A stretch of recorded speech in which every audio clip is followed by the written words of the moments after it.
रहमानिर्रहीम अस्सलाम वालेकुम व्यूअर्स, आपको पता है कि भारतीय लीडरशिप और अवाम इस वक्त क्या सोच रहे हैं? वो ये सोच रहे हैं जी कि साल 2025 आखिर उनकी ज़िंदगी में आया ही क्यों, और ये कैसा साल है कि जिसमें उनके लिए ज़िल्लत, रुसवाई और परेशानियों का जो तूफ़ान है वो ख़त्म ही नहीं हो रहा।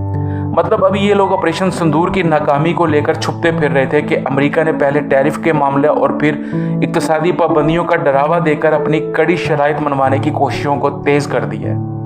अब ये जो शख्स आपको नजर आ रहा है स्क्रीन पर, ये अमेरिकी सेनेटर लिंडसे ग्रैहम है। इसने ट्रंप से कहा है जी कि फौरी तौर पर रशिया से तेल खरीदने वाले भारत, चाइना और ब्राज़ील पर आप इक़्तिसादी पाबंदियां लगाओ। उसने कहा जी कि 100% नहीं 500% टैरिफ लगाएं इन मुल्कों पर। उसने इन तीनों मुल्कों का नाम लेकर इनको मुखातिब कर कर कहा कि तुम लोग पाबंदियों के बावजूद रूस का 90% तेल खरीदते हो और इस तरह रूस को फाइनेंशियली सपोर्ट कर रहे हो, और फिर यही पैसा रूस जो है वो यूक्रेन की जंग में इस्तेमाल कर रहा है और हमारे लिए दर्द सर बना हुआ है।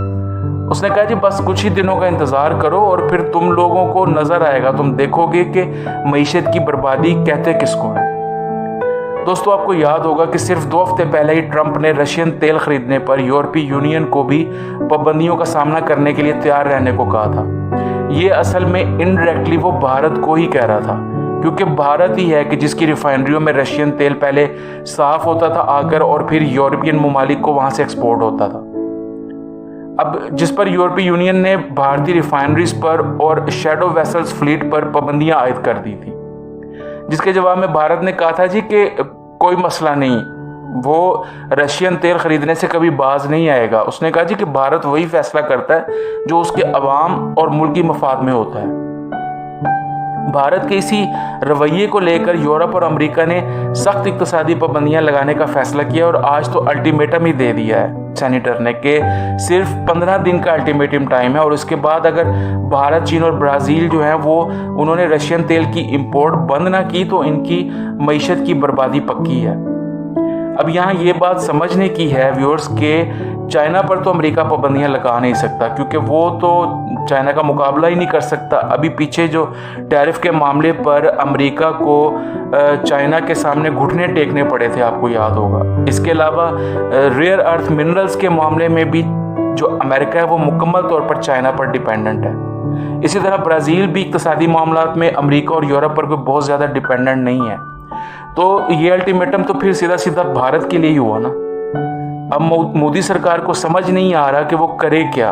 अगर तो वो रशियन तेल नहीं लेते और दूसरे ममालिक से तेल लेते हैं तो क्योंकि तेल तो वो रशिया से $60 फी बैरल की कीमत पर सस्ता तेल लेते रहे हैं, और आपको पता है कि भारत में तो सस्ता तेल ख़रीदने के बावजूद भारतीय अवाम जो है वो रीजन में सबसे ज़्यादा महंगा तेल ख़रीद रहे हैं इस टाइम। तो अब अगर भारत दूसरे मुल्कों से तेल ख़रीदता है या तेल ख़रीदने के लिए गल्फ़ कंट्रीज़ की तरफ जाता है तो वहाँ तो वो तेल तो रशिया के तेल के मुकाबले में दुगनी कीमत पर मिलेगा उसको।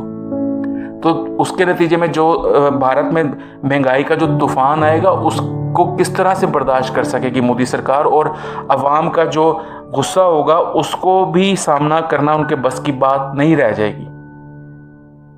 दूसरा, अगर रशिया से तेल नहीं लेता भारत तो रशिया को नाराज़ भी नहीं कर सकता। रशिया से अगर तेल नहीं लेता कैसे रशिया को नाराज़ कर सकता है तेल ना लेकर, क्योंकि उस दिफाई मामला जितने भी हैं, जितना भी असला है भारत वो रशिया से ख़रीदता है। पिछले 50 सालों से उसने असला ख़रीदा ही सिर्फ रशिया से है। रशिया का ही असला इस्तेमाल करना वो जानते हैं। अभी ये फ्रांस के जो राफेल तैयारों का हशर है वो तो पूरी दुनिया ने देख ही लिया है, इसलिए वो रूस को तो किसी सूरत नाराज़ नहीं कर सकता। तीसरा, रूस की नाराज़गी का मतलब चाइना और ब्रिक्स के जो बाकी दूसरे ममालिक हैं उनके साथ अपने ताल्लुकात भी ख़राब करना है, और चाइना तो पहले ही रशिया के साथ है। तो क्या चाइना इस मामले को ऐसे ही जाने देगा? लद्दाख और अरुणाचल के महाज पर चाइना एक बार फिर एक्टिव हो जाएगा, और दुनिया का जो सबसे बड़ा डैम शुरू कर दिया है चाइना ने, उससे तो उसने भारत के लिए पानी की जो लड़ाई है वो तो पहले ही शुरू कर दी है। अब इस वक्त भारत बिल्कुल पागल हो चुका है। बिल्कुल इंटरनेशनल चैलेंजेस के साथ साथ डोमेस्टिकली भी बीजेपी के जो इत्तेहादी पार्टियां वो साथ छोड़ रही हैं उसका।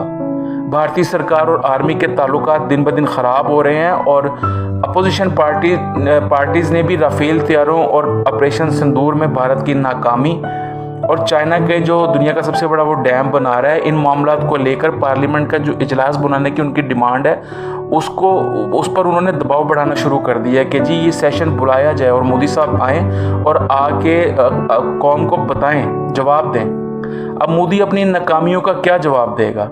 इन सिंपल वर्ड्स, भारतीय आर्मी, अपोजिशन जमातों और इंटरनेशनल चैलेंजेस का जो ये दबाव है वो मोदी सरकार सहार नहीं पाएगी और शायद मोदी का जो इस्तीफ़ा है वो अब कुछ दिनों में आपके सामने आ जाए। तो व्यूअर्स, मिलते हैं अगली वीडियो में और प्लीज़ वीडियो को आप लाइक कर दें और चैनल को भी ज़रूर सब्सक्राइब करें। अल्लाह हाफिज़।